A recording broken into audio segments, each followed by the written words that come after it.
I just went through a ton of eyewash station documentation, requirements from Osha, and other things from ANSI to take one for the team so that you never have to spend hours and hours doing this. So without further ado, here is your eyewash station requirement video with everything that you need to know. In this guide, we'll explore the key information you need to know to meet OSHA's requirements for general industry and construction, so you can prevent serious eye injuries or accidents that lead to problems. Before we dive in, I'd like to thank our sponsor, Thompson Safety. Thompson Safety is one of the fastest growing full-service safety companies in North America, supplying on-site first aid, fire protection, AED, eyewash, and safety services. Check them out at thompson-safety.com. The four most common types of eyewash equipment are plumbed eyewash stations, self-contained eyewash stations, personal eyewash units, and Drench hose eyewash units. In this video, we'll focus on plumbed and self-contained eyewash stations, but also touch on the requirements for personal eyewash units and Drench hose units. Now, there are a few different agencies that are important when it comes to eyewash station requirements. The ones we're going to talk about today are OSHA's requirements for general industry and construction, along with the American National Standards Institute, also known as ANSI. Remember, OSHA develops and enforces standards while ANSI creates voluntary, consensus-based standards. They're more like guidelines than actual rules.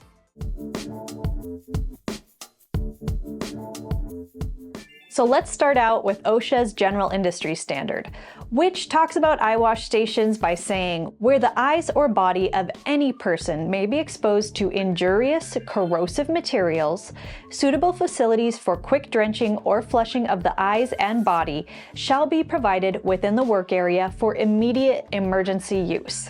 That's pretty limited. So often the next question that comes up is, are there any other federal regulations that would require eyewash stations where there are chemicals other than corrosives?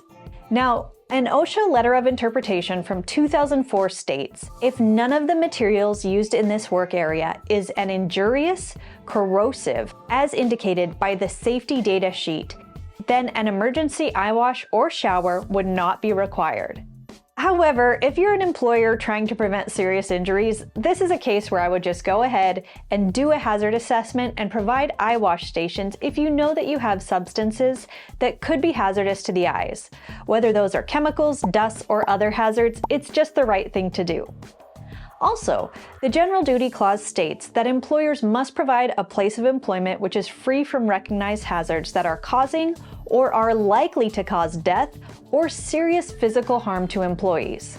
The loss of an eye is definitely a serious physical injury, and damage to the vision is always serious. So in this case, I definitely say it's better to be safe than sorry, even if OSHA doesn't do a very good job of outlining all the locations where an eyewash station may be necessary. So that's general industry. For OSHA construction standards, there's a letter of interpretation that has clarified that the general industry standard is applicable to construction. The difference is, where hazardous chemicals are handled by employees, proper eyewash and body drenching equipment has to be available no more than 100 feet from the workstation. The employee who may be partly blinded by chemicals in the eyes has to be able to get to the eyewash station within 10 seconds. And that's about it. Neither OSHA's general industry or construction standards mention the requirements for installation, selection, inspection, or maintenance. That's where the ANSI standards come into play.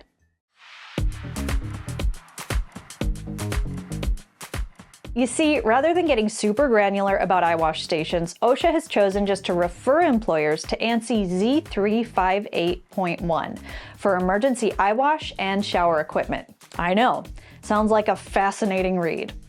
ANSI standards provide useful information and guidance. Again, ANSI standards are not regulations, they're voluntary consensus standards that are agreed upon best practices. With that in mind, here's what ANSI says about eyewash stations.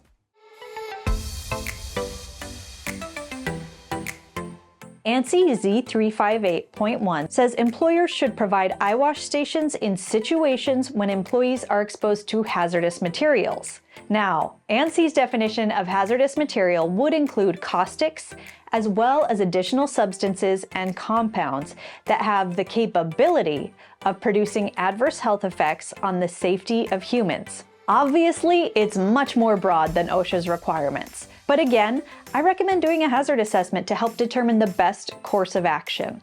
That'll let you know where it's practical to have eyewash stations. After all, the cost of an eyewash station is definitely easily paid for if it prevents even one injury.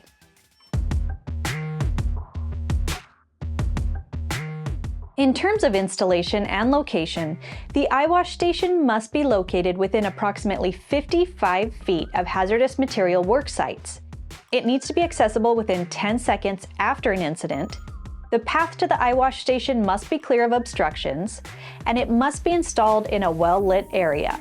It also has to be clearly marked with appropriate highly visible signage, and the eyewash station height should be within 33 to 53 inches from the ground and 6 inches away from the nearest obstructions.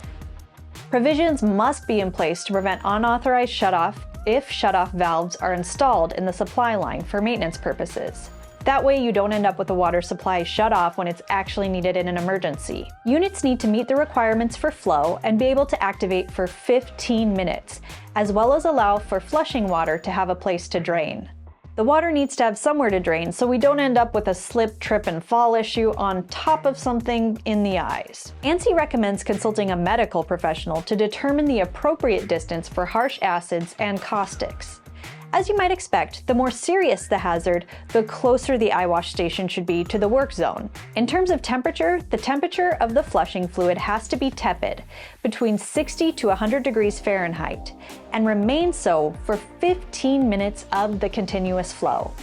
Now that may seem strict, but any temperature above 100 degrees Fahrenheit can cause burns and serious damage to the eye, making it pretty impractical to rinse your eye.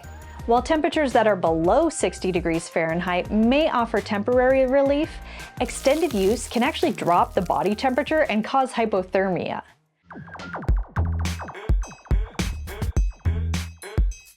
For maintenance and inspections, an eyewash station requires weekly activation to flush the fluid regularly and ensure that the unit is working properly. Weekly activation actually prevents stagnant water from sitting for too long and creating a mineral buildup.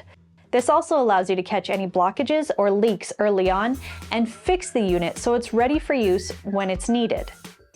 For self-contained units and eyewash bottles, you'll want to check the fluid levels at this time and make sure that there's sufficient fluid for a continuous flushing session. You'll need to perform a thorough inspection of the unit once a year to remain in compliance with ANSI Z358.1. Check out our videos on how to inspect eyewash stations to learn about the specifics for plumbed units and self-contained units. For training, all employees need to be trained in the location and proper use of eyewash stations. While there are no specific guidelines for record retention, it is advisable to maintain records of training, weekly inspections, and the annual inspection too.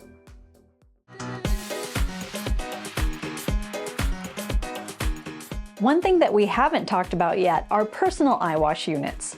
A personal eyewash unit is a supplementary eyewash that provides more immediate access to the flushing fluid. They're small, easily portable, inexpensive, and can be stored in almost any work area or truck. Personal eyewash units don't meet the ANSI requirements of plumbed or self-contained eyewash equipment. However, according to ANSI, personal eyewash units can support plumbed or self-contained eyewash units, but can't be a substitute. The OSHA standard, on the other hand, only specifies that the equipment must be suitable for quick drenching or flushing of the eyes.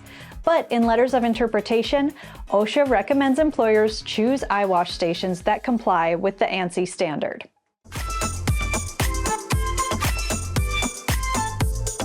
Lastly, and maybe least commonly, are Drench hose eyewash units.